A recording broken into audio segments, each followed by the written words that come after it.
evening. I'm Danny Gerald. This is our final week of this Liberty University Spring American Revolution class.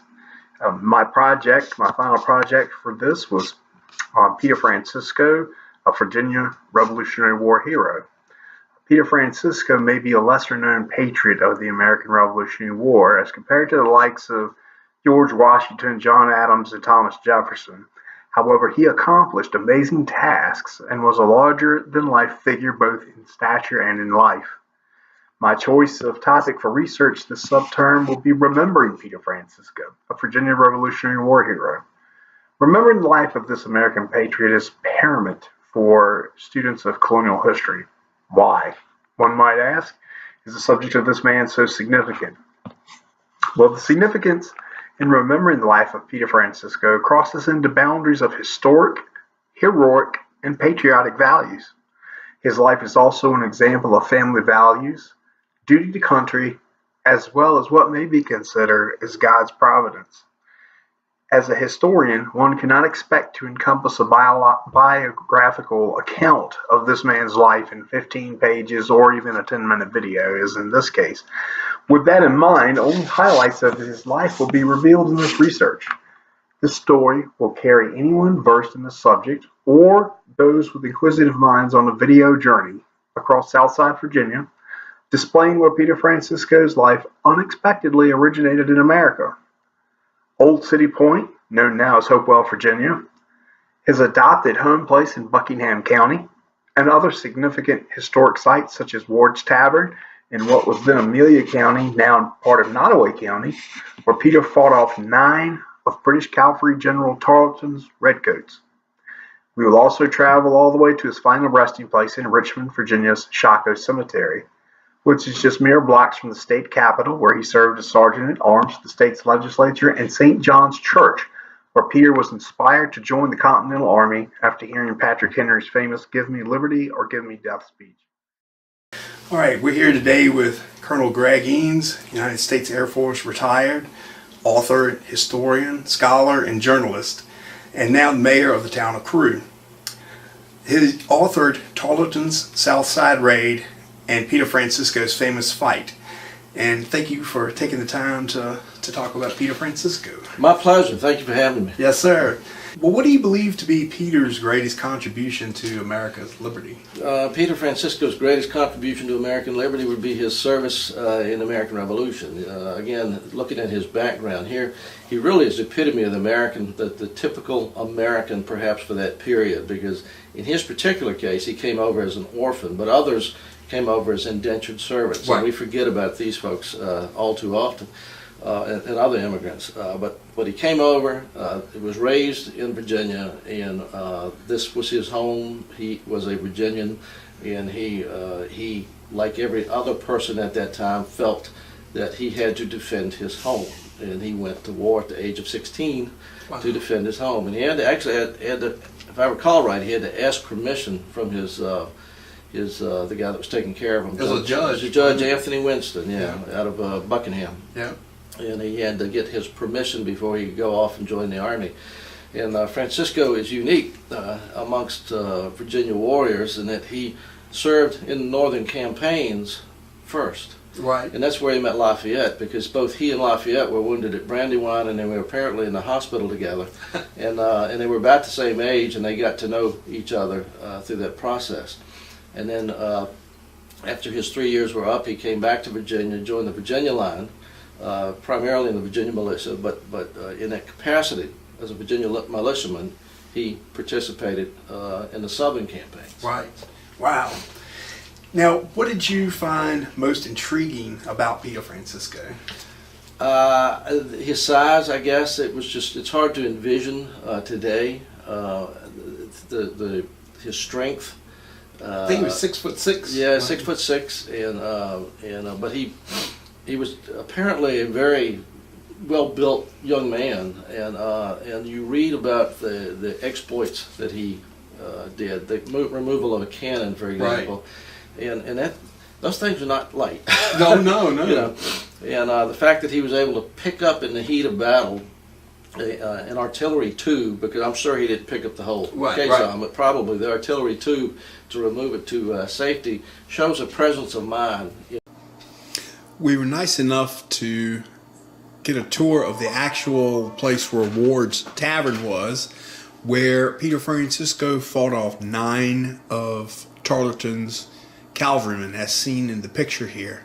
Mr. Ray Houchins was nice enough to give us access to the property to where we could find, as you see here on these rolling hills, the actual location of where Ward's Tavern was. It's not in the same place that the monument is, but and then here you're going to see Ray standing by where the grass is green in that little circle is the well from the old tavern. His love of this country. Yeah. That he was left an orphan on the docks at City Hopewell, Point, yeah. Hopewell. Hopewell, yeah. And that, you know, Judge Winston picked him up and took him to his house from Yeah. Buckingham Yeah. and reared him with his family Yeah. and his strength. And he went to fight for our country to have its independence. And he used his asset, the asset he had of his strength, to kill those soldiers Yeah. out here at Jennings Ordinary, Tarleton's army, when he Yeah. came You know, through. one of the greatest things that happened to him might have been that judge picking him up. What Yeah. would have happened to him if the judge hadn't picked him It's up? no Been telling. an entirely different deal. And he said, I know he's royalty because of the way he was dressed with his little velvet suit on and his little buckled shoes. buckles. Good afternoon. We're here today at Appomattox Manor, located in Old City Point in what is present-day city of Hopewell. This land was originally acquired by Francis Epps in 1635. The manor was constructed in 1751. The proximity of this house being so close to the wharf and the original cobblestone streets still running up the hill, Peter undoubtedly passed this house during his stay in City Point. It's here from the western view of City Point. We're looking where the Appomattox actually ties in with the James River here at City Point. The wharf itself was actually right down this hill just beyond this fence, and that's where the docks were where Peter was abandoned. We're down here by the river just below Appomattox Manor. This is where the old docks were, where Peter was found. When able to communicate, Peter, or Pedro as he was named, said that he lived in a mansion near the ocean, and his mother spoke French while his father spoke another language which he did not know. He and his sister were kidnapped from the grounds, but his sister escaped while Francisco was bound and taken to a ship. Historians believe it is possible that the kidnappers intended to hold the children for ransom, and they intended to sell them as indentured servants at their destination point somewhere in North America. But at some point in their travels they changed their mind. And the Azorian legend, which is where Peter came from in Portugal, the Azorian legend says that Peter Francisco's family had many political enemies.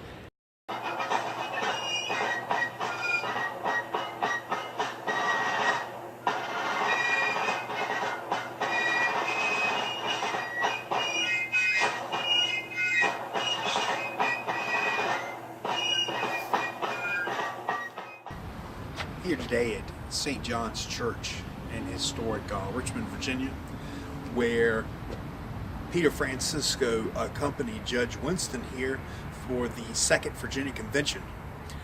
In attendance here was George Washington, Thomas Jefferson, and Patrick Henry.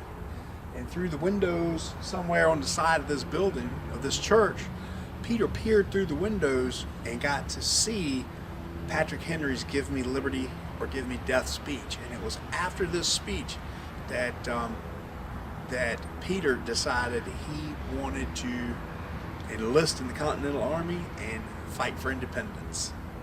And I'm sure after all the meetings at Hunting Tower, where Judge Winston's home and plantation was in Buckingham County, Peter had heard all these meetings and so forth about the Stamp Act and the Tea Act and the Intolerable Acts and all that had been going on in meetings inside of Hunting Tower. And Then they come here for this Virginia Convention, second Virginia Convention meeting, and Peter got to hear the fiery speech by Patrick Henry, which changed his life forever.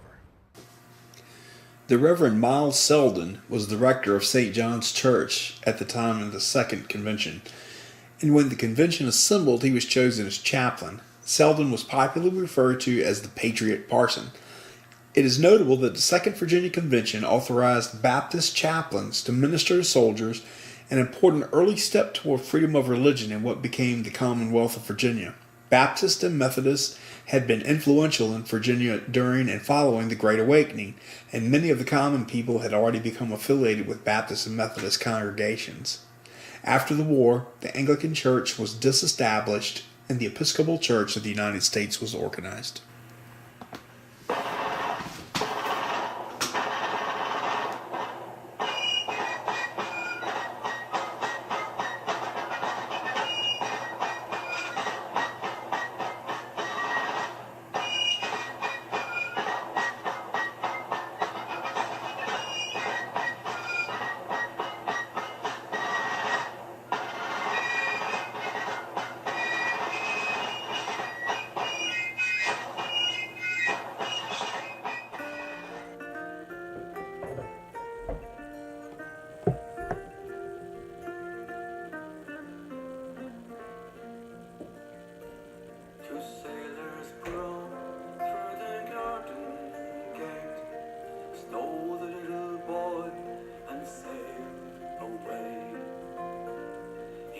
So young and so afraid, a tall ship sailed to America.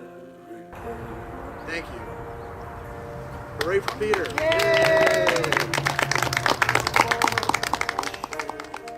This is going to conclude my research on Peter Francisco, a Virginia American Revolutionary War hero.